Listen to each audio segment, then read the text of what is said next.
Dear students, আজিৰ ভিডিঅ'ত আমি আলোচনা কৰিম নৱম শ্ৰেণীৰ অসমীয়াৰ গীত আৰু ছবি কবিতাটিৰ যিবোৰ প্ৰশ্ন উত্তৰ আছে, পাঠভিত্তিক আটাইবোৰ প্ৰশ্ন উত্তৰ, ইয়াৰ লগতে তোমালোকৰ কাৰণে ইম্পৰ্টেণ্ট যিবোৰ ভিতৰুৱা প্ৰশ্ন উত্তৰ হ'ব পাৰে সেইবিলাক সবিস্তাৰে আলোচনা কৰা হৈছে। তোমালোক সকলোৱে ভিডিঅ'টি শেষলৈ চাবা আৰু চেনেলটো ছাবস্ক্ৰাইব কৰি দিবা। এই কবিতাটি ৰচনা কৰিছে দুৰ্গেশ্বৰ শৰ্মাই। ইয়াত গীত আৰু ছবিৰ বিষয়ে কিছুমান অতি ধুনীয়া কথা কোৱা হৈছে। কোনবোৰ ছবি আৰু কোনবোৰ গীত আমাৰ কাৰণে ভাল আৰু যুগমীয়া হয়, সেই আটাইবিলাক বিষয় ইয়াত আলোচনা কৰা হৈছে। এতিয়া আমি ভিডিঅ'টো ষ্টাৰ্ট কৰোঁ ব'লা।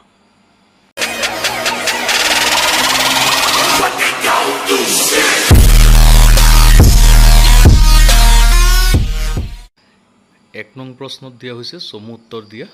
ক, কেনে গীত আৰু কেনে ছবি কোনেও ভাল নবোলে? উত্তৰ, যিটো গীত বুজাইহে বুজে, যিটো ছবিৰ মূল আটায়ে নুবুজে, তেনে গীত আৰু ছবিক কোনেও ভাল নবোলে। খ, সদায় কাণেৰে শুনা সৰু কথাটিয়ে কেনেকৈ আমাৰ প্ৰাণ টানি ধৰে? উত্তৰ, সদায় কাণেৰে শুনা সৰু কথাটি গীত হ'লে আমাৰ প্ৰাণ টানি ধৰে। গ, কবিৰ মতে কোনবোৰ বস্তু অজৰ অমৰ? উত্তৰ, কবিৰ মতে মিহি ভাৱ, মিহি গতি, কৌশলী বিদ্যা এইবিলাক অজৰ অমৰ। ঘ, কেনেকুৱা গীত আৰু ছবিক সকলোৱে ভাল বুলি কয়? উত্তৰ, যিটো গীত শুনি আৰু যিটো ছবি দেখি সকলোৱে একে ৰং পায়, জগতৰো উলাহ বঢ়ায়, সেই গীত আৰু ছবিক সকলোৱে ভাল বুলি কয়। ঙ, সিহে পাই নিজে নিজে আলাহত ঠাই, ইয়াত আলাহ শব্দটোৰ অৰ্থ কি? উত্তৰ, ইয়াত আলাহ শব্দটোৰ অৰ্থ হৈছে আকাশ বা শূন্য। ২ নং প্ৰশ্ন, ভাল গীত আৰু ছবিৰ মহত্ব কেনেকুৱা কবিতাটোৰ সহায়ত বুজাই লিখা। উত্তৰ, ভাল গীত আৰু ছবিক সকলোৱে ভাল পায়, আদৰ কৰে, উচ্চ প্ৰশংসা কৰে, উচ্চ আসনত ঠাই দিয়ে। কাৰণ ভাল গীত নুবুজা হ'লেও সি প্ৰাণ টানি ধৰে, অশান্ত হৃদয় জোৰ পেলায়। সেইদৰে ভাল ছবিত চকু পৰিলে মনত সোমাই পৰে, মনটো আনন্দৰে ভৰি পৰে। ৩ নং প্ৰশ্নত দিছে, সদায় চকুৰে দেখা গছপাতটিও ছবিত কিয় ভাল হৈ পৰে বুলি তুমি ভাবা? নিজৰ মতামত আগবঢ়োৱা। উত্তৰ, ছবি আঁকিব জনাটো এটা কৌশলী বিদ্যা। এই বিদ্যাৰ বলতে শিল্পীসকলে সাধাৰণ গছপাত আদিক লোকচক্ষুৰ আগত আকৰ্ষণীয় কৰি তুলিব পাৰে।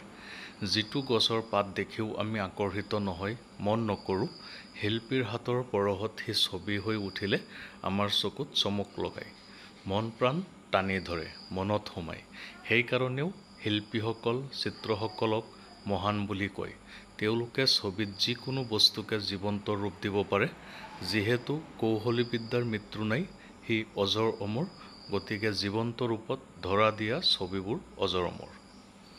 ৪ নং প্ৰশ্ন, কেনেকুৱা গীত আৰু ছবিক কোনেও ভাল নবোলে আৰু কোনবোৰ গীত আৰু ছবিক সকলোৱে ভাল বুলি আদৰি লৈ আলাহত ঠাই দিয়ে, নিজৰ ভাষাৰে বৰ্ণনা কৰা। উত্তৰ, যিবোৰ গীত শুনিলে সকলোৱে বুজি নাপায়, যিবোৰ গীতৰ সুৰে সকলোৰে অন্তৰ স্পৰ্শ কৰিব নোৱাৰে, তেনেবোৰ গীত শুনিলেও কোনো আকৰ্ষিত নহয়, কোনেও প্ৰাণত আনন্দ অনুভৱ নকৰে। তেনেবোৰ গীতক কোনেও ভাল বুলি নকয়। তাৰোপৰি যিবোৰ ছবিৰ মূল আটায়ে নুবুজে, ছবি চাই চকুত তৃপ্তি আৰু অন্তৰত আনন্দ অনুভৱ কৰা নাযায়, তেনেবোৰ ছবিকে কোনেও ভাল বুলি নকয়। শিল্পীয়ে নিজৰ কাৰণেও গীত গায়, ছবি আঁকে, হ'লেও এইবোৰে আমাকো তৃপ্ত কৰিব পাৰিব লাগিব। শ্ৰোতা দৰ্শকক তৃপ্ত কৰিব পাৰিলেহে শিল্পীৰ সাৰ্থকতা। আনহাতে যিবোৰ গীত শুনি, ছবি চাই সকলোৱে সমানে আনন্দ পায়, যিবোৰ গীত শুনিলে প্ৰাণ টানি ধৰে, যিবোৰ ছবিয়ে দৰ্শকৰ চকুত জীৱন্ত ৰূপত ধৰা দিয়ে, চকু তৃপ্ত হয়, তেনেবোৰ গীত আৰু ছবিকে সকলোৱে ভাল বুলি স্বীকৃতি দিয়ে। ভাল গীত আৰু ছবিয়ে মানুহৰ অন্তৰত স্থায়ীভাৱে ৰেখাপাত কৰিব পাৰে। এনে গীত আৰু ছবিৰ মৰণ নাই আৰু সকলোৱে আলাহত ঠাই দিয়ে। ৫ নং প্ৰশ্ন, গীত আৰু ছবি কবিতাটোৰ সাৰাংশ লিখা। উত্তৰ, যিটো গীত শুনিলে বুজাইহে বুজে, সকলোৱে নুবুজে, সেইটো গীত কোনেও ভাল বুলি নকয়। আনহাতে যিটো ছবিৰ মূল আটায়ে বুজি নাপায়, তেনে ছবিকে কোনেও ভাল নেদেখে। যিটো ছবি দেখি, যিটো গীত শুনি সকলোৱে আনন্দ পায়, তেনে গীত আৰু ছবিক সকলোৱে আদৰি লৈ উচ্চ প্ৰশংসা কৰে, উচ্চ স্থানত স্থান দিয়ে। কাৰণ ভাল গীত নুবুজা হ'লেও তাৰ সুৰে হৃদয় জগাই তোলে। ছবিৰ বিষয়ে একো নাজানিলেও ভাল ছবি চকুত পৰিলেই মনত সোমাই পৰে।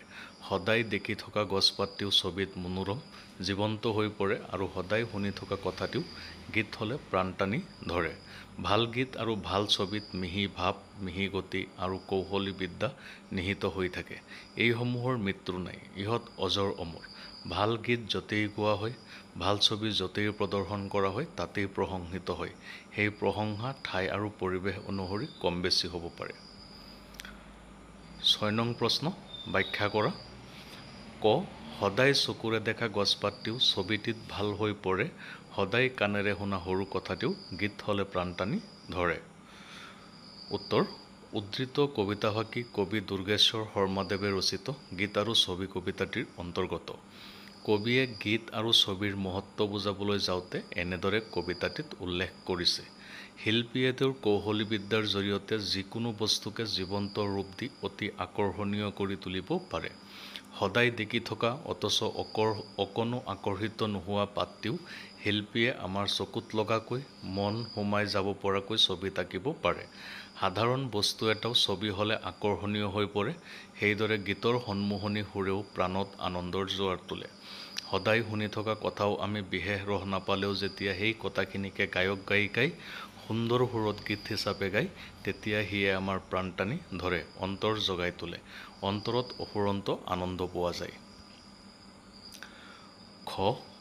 মিহি ভাৱ, মিহি গতি, কৌশলী বিদ্যাৰ নাই মৃত্যু, অজৰ অমৰ, য'তে পৰে ত'তে গজে বিভিন্ন আকাৰ, ঠাই বুজি দীঘল ডাঙৰ। উত্তৰ: উদ্ধৃত কবিতাফাঁকি কবি দুৰ্গেশ্বৰ শৰ্মাদেৱে ৰচিত গীত আৰু ছবি কবিতাটিৰ অন্তৰ্গত। ভাল গীত আৰু ভাল ছবিৰ আদৰ আৰু স্থায়িত্ব সম্পৰ্কে ক'বলৈ গৈ কবিয়ে এইফাঁকি কবিতাৰে কবিতাটিৰ সামৰণি মাৰিছে।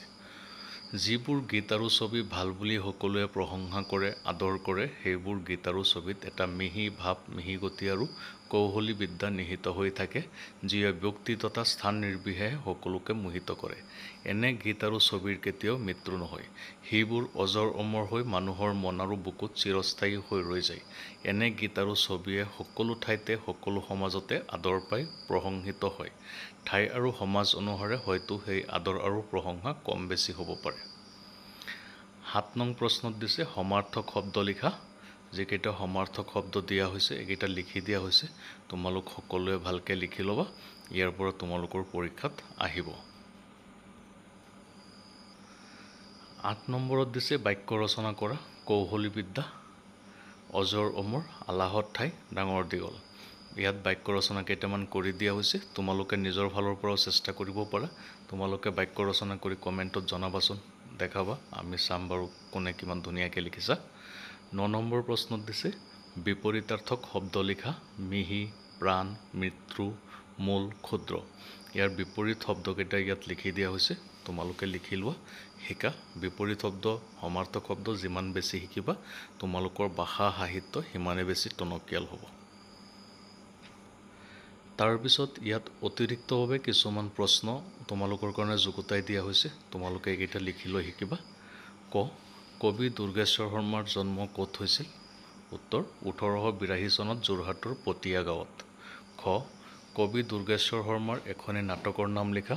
উত্তৰ: পাৰ্থ পৰাজয়। গ. কবি দুৰ্গেশ্বৰ শৰ্মাৰ এখনি কবিতা পুথিৰ নাম লিখা। উত্তৰ: অঞ্জলি। ঘ. গীত আৰু ছবি কবিতাটিৰ কবি কোন? উত্তৰ: দুৰ্গেশ্বৰ শৰ্মা। ঙ. জগতৰ উলাহ বৰাই কিহে? উত্তৰ: ভাল ছবিয়ে। কি গীতে হৃদয় জগাব বুলি কবিয়ে কৈছে? উত্তৰ: ভাল গীতে। দ্বিতীয় ছ. কিহে নিজে নিজে আলাহত ঠাই পায় বুলি কৈছে? উত্তৰ: ভাল গীত আৰু ভাল ছবিয়ে। বৰ্গীয় জ. কাৰ মৃত্যু নাই, অজৰ অমৰ বুলি কৈছে? উত্তৰ: মিহি ভাৱ, মিহি গতি আৰু কৌশলী বিদ্যাৰ মৃত্যু নাই বুলি কবিয়ে কৈছে। শেষ প্ৰশ্নটি চোৱা। কেনেকুৱা গীত আৰু ছবিক সকলোৱে ভাল বুলি কয়? এইটো প্ৰশ্ন ওপৰতো আছে দিয়া হৈছে। তোমালোক সকলোৱে এইখিনি প্ৰশ্ন যদি এই কবিতাটিৰ পৰা শিকা তোমালোকৰ পৰীক্ষাত কমন থাকিব, কোনো কুৱেশ্যন মিছ নহয়। গতিকে সকলোৱে ভালকৈ লিখি লৈ শিকিবা, আৰু যদি PDF-টো লাগে কাৰোবাৰ তোমালোকে কমেণ্টত জনাবা, মই তাৰ লিংক দিয়াৰ ব্যৱস্থা কৰিম, সকলোৱে ডাউনলোড কৰি ল'ব পাৰিবা। আকৌ কৈছোঁ, যদি তোমালোক চেনেলটোলৈ নতুন আহিছা ছাবস্ক্ৰাইব কৰি দিয়া। সকলোকেইটা ছাবজেক্টৰ সকলো ক্লাছৰে ভিডিঅ' আমাৰ চেনেলত যুগুতোৱা হয় তোমালোকৰ উপকাৰৰ কাৰণে, তোমালোকৰ যাতে সহজ হয় মেটেৰিয়েলছবিলাক পাই থাকা, তাৰ কাৰণে ধন্যবাদ থাকিল। আকৌ লগ পাম।